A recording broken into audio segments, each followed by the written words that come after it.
Good morning, and thank you to all the media who's joining us for this very important press conference to talk about a bill that came out of so much of what we saw this past year. Before we get started, I just have some brief instructions for the press. Your mics will remain muted throughout the event. If you have questions, you can put them in the chat box, and we will take them after our last speaker, who is Bradley.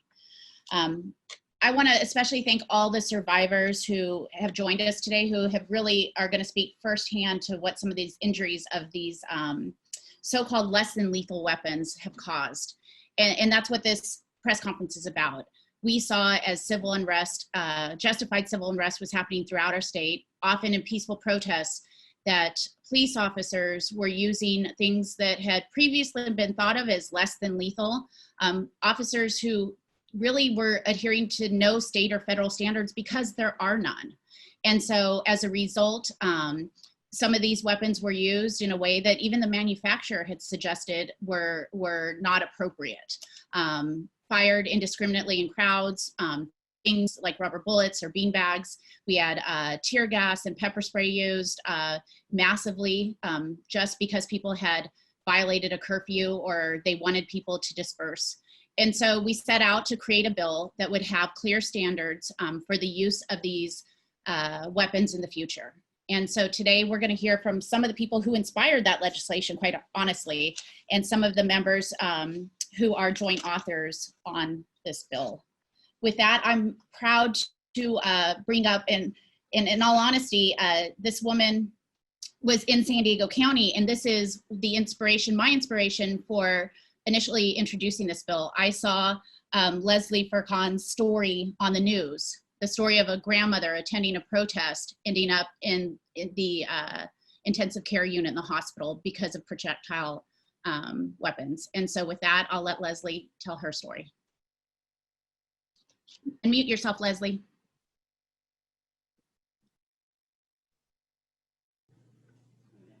Hi, my name's Leslie Furcan, and I'm speaking to urge lawmakers to ban the use of kinetic impact projectile like beanbag rounds and rubber bullets against protesters.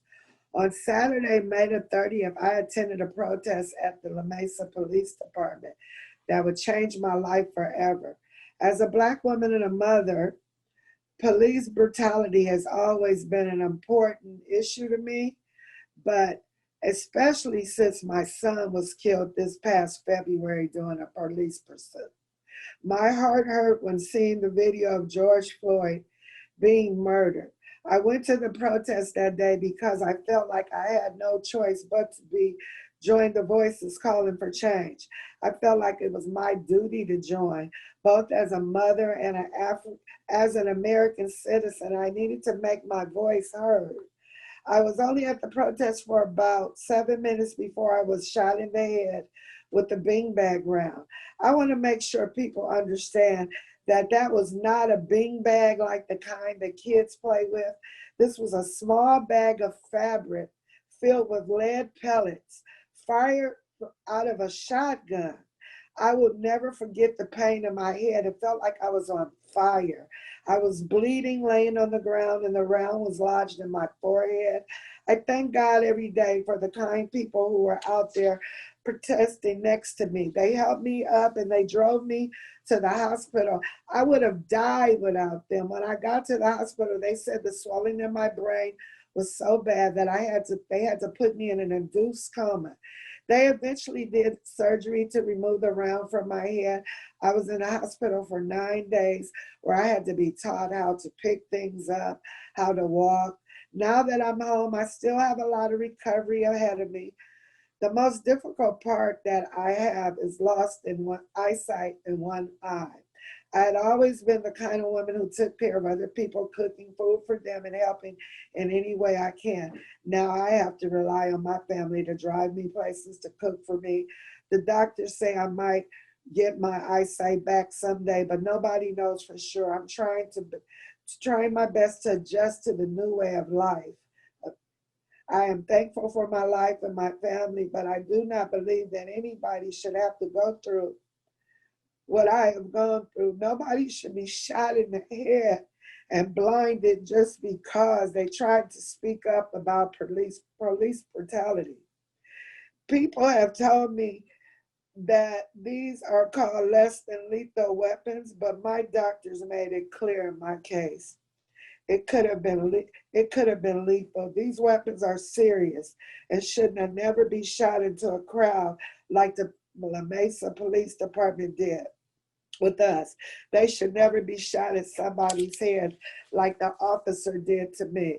Officers need to treat weapons like the dangerous lethal force that they are and treat protesters like what they are, patriotic American citizens fighting to make this a better country, not criminals who should be shut down with violence for the reasons. For this reason, I joined Assembly Gonzalez in the support of Assembly Bill 66.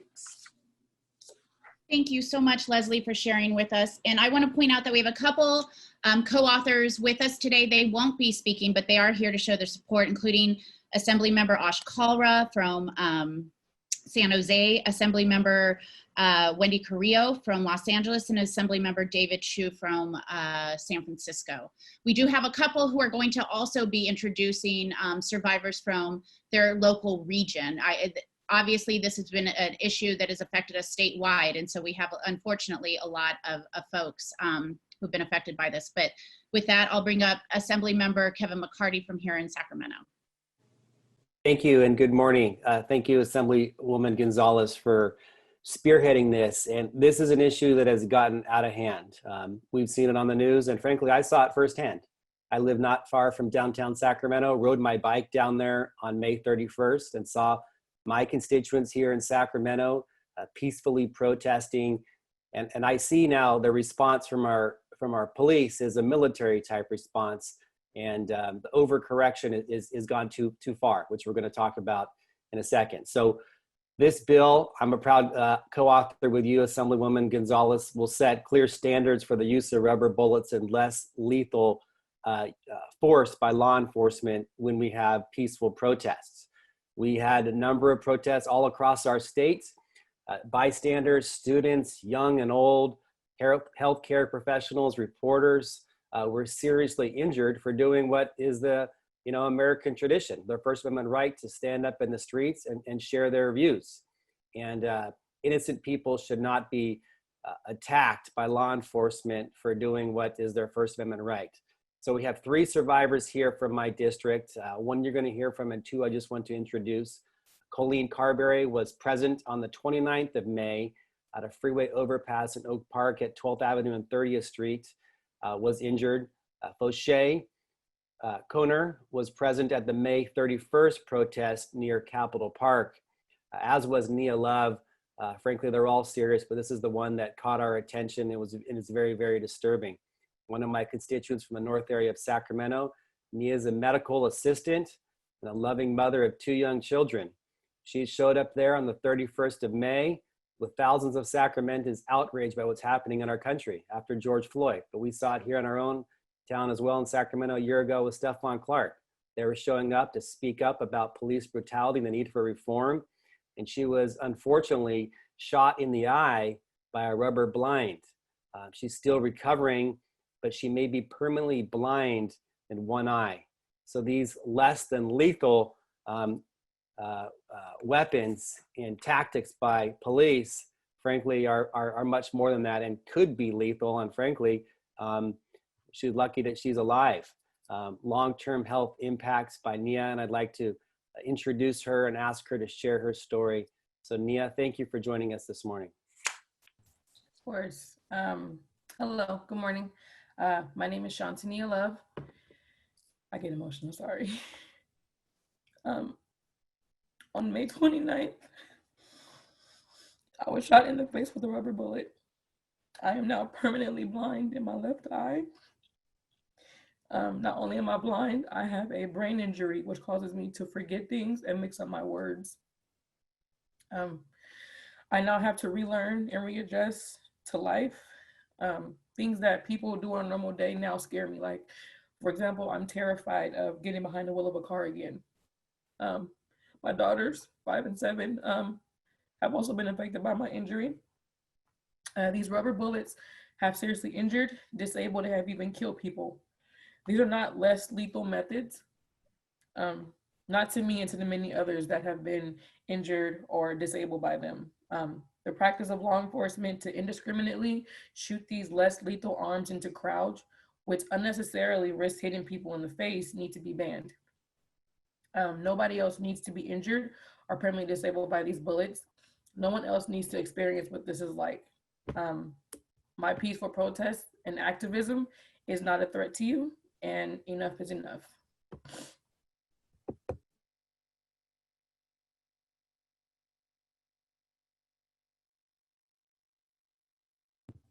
Person. That's it. Thank you, Nia. I think Faucio, am I pronouncing that right, was going to say Fusha, quick word as well. Yes, Fouché, thank you very much. I'm here in support of Assemblywoman Lena Gonzalez and her push for AB 66. On May 31st, I was a victim of the heinous use of rubber bullets, tear gas, and other less than lethal while peacefully protesting. That day, a group of protesters and I exercised our right to speak out against the murder of George Floyd. Not only that, but the response to how people of color are disproportionately killed, incarcerated, policed, and treated by very people sworn to protect and serve them. All who were in attendance joined the solidarity on the same accord. We were only there to be heard. Law enforcement was present in riot gear to control, instigate, aggress, and silence us protesters. Our chants of liberty were followed by law enforcement dispersing chemical agents and deploying less lethal weapons into the crowd. With no regard for our lives or our well-beings, I was struck on my eye and left leg. I should not have to thank my lucky stars, nothing worse happened.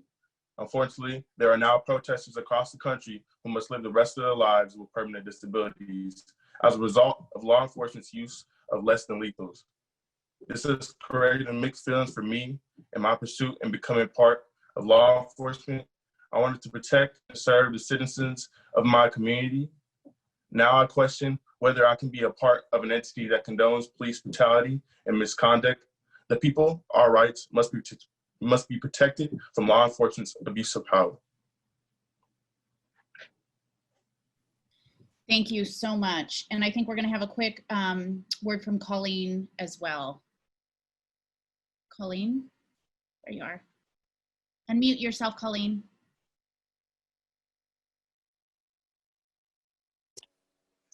Hi, I'm Colleen. I'm here in support of AB 66. I also had attended a protest in Sacramento against police brutality and the senseless murder of George Floyd. It was a peaceful protest. We attended to exercise our First Amendment rights to peaceable assembly. There was no curfew in effect, and we were given no orders to disperse.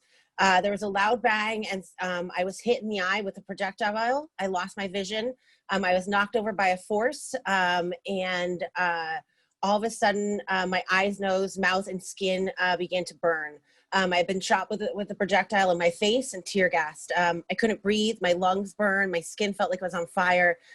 Luckily, I was assisted by the amazing people and protesters who created the sense of community, and I was assisted by medics to help neutralize the tear gas. All these methods I have referenced are considered non-lethal, but they have had serious long-lasting effects on my physical and mental health. I suffered a concussion, severe bruising. I have a chipped front tooth now. I have severe headaches among other injuries, and I'm still experiencing confusion and memory loss.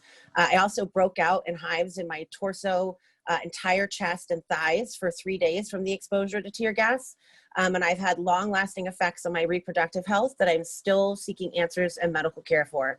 My left eye was injured and I couldn't see for some time after I was hit. And these tactics are proven time and time again to be brutal and harmful. And we know that there are alternatives. Thank you. Thank you for adding your voice as well. There are alternatives, but to show just how wide this has spread throughout our state, we started in San Diego, we talked about the protests here in Sacramento, and now we're going to take it back to the Long Beach, LA area with Senator Lena Gonzalez, who is going to introduce our next guest. Yes, thank you so much to my fierce colleague, Assemblymember Gonzalez. She is absolutely fierce. I really appreciate her efforts here. And every single survivor that has spoken about these issues, we hear you loud and clear, and this is exactly why we would like to support this bill and continue it forward and ensure that it gets signed. I'm proud to be from Long Beach. I'm proud to be from Los Angeles. Many of our residents, as we just spoke about, have been so proud to peacefully protest. My family and I went out myself, got 3 little boys. And so what's really important for us is to continue to allow our residents to peacefully protest. We cannot defend these tactics. Quite frankly, they're warfare tactics. And they have been alluded to a lot of police brutality that we've seen in a lot of our regions. We've seen that police are often not even complying with their own policies locally. And coming from a city that I absolutely adore, I've seen this in 2 different examples that we've seen on Twitter and all over social media. First with Marisa Baltazar, who actually lost her finger, as many of you know. She was in Long Beach just peacefully protesting and lost her finger. We also have Mr. Guzman Lopez, who was an LAist KPCC reporter who was struck directly in the neck as well. These are just 2 examples, along with many of your examples, that need to stop. What I will also say is that we've seen too many people not only die, but we've seen too many people just suffer at the hands of police brutality because of what we're seeing from George Floyd, from Jacob Blake. We still don't even have repercussions for Breonna Taylor. There's just so much work to do, and this is one component of this. It creates minimum standards and reporting procedures for public accountability, which I think is most important as well. And who I'd like to ensure that we hear from as well, who is here today, and I'm very proud to introduce him. He comes from my district as well. His name is Bradley Stein, who was present at the May 30th, 2020 protest near Pan Pacific Park in Los Angeles. He is from South Africa, a place I actually personally love, but currently lives in the greater Los Angeles area. But he's a Black Lives Matter activist and an anti-apartheid hero. Bradley, we're so glad to hear from you today, and I'll kick it off to him. Thank you so much, everybody, for hosting this. Assemblywoman Gonzalez and the co-authors of this bill. This is so very important. So my name is Bradley. I'm a former member of President Nelson Mandela's intelligence unit during the liberation struggle. As a freedom fighter, I've witnessed brutal human rights violations perpetrated by an authoritarian government and militarized police form. I was so incredibly outraged seeing the same brutal apartheid-era police tactics as the life was squeezed out of George Floyd for 8 minutes and 46 seconds, as he was begging for air, saying, "I can't breathe." Being Black in America today stinks like apartheid, scary, especially when you see a police officer. Police in Wisconsin's use of excessive force as they tased and shot Jacob Blake 7 times in the back proves that police reform needs to be priority number 1. On the 30th of May, 2020, I was shot in the groin with a rubber bullet by a member of the LAPD at close range. I went to hospital and required emergency surgery on my ruptured left testicle. Besides the debilitating pain I feel, what has really hit me the hardest is the psychological PTSD trauma being witness to the state of the systemic racism in Trump's America today. It has brought back the images of hatred and of evil from South Africa. Angelenos being beaten repeatedly by the LAPD has ripped open old scabs of flashing intrusive thoughts, screams, and scenes repetitively playing out in my mind that haunted me for decades has now come back and returned.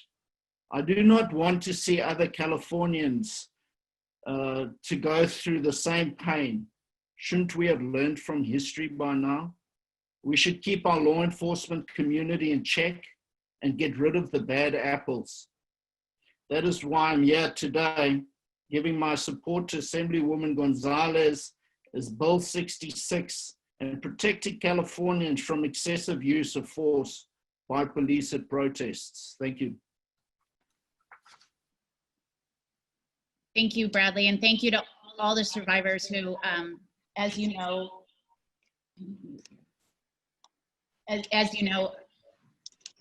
sorry, we're trying to get the feedback off. As we know, had a variety of incidences, everything from chemical agents to bean bags to rubber bullets, and that's what this bill seeks to do, to set clear standards, to ensure that these types of less than lethal force are never used in situations where it's inappropriate, for crowd control, for curfew violations, for peaceful protests. It really should be utilized only in times when there's a direct threat to an individual. And that's what we're trying to do. And even when it's used, this bill would require a couple things beforehand. First of all, there would have to be a threat to an actual person. Law enforcement would have to try de-escalation first, verbal warnings that they were going to deploy these types of weapons, an opportunity for people to leave the scene. That way, if there is problems happening, people know this is about to happen, especially if you bring your children to these. Effort to identify the individual engaging in a violent act, not indiscriminately shooting these. They have to consider the risk of moving the crowd, if that's going to actually cause more danger than any danger that they're currently seeing. It has to be used in a way that's proportional to the threat that they're facing. And they have a duty to extract people who've been hurt and provide medical attention. They have to receive training before they utilize any of these.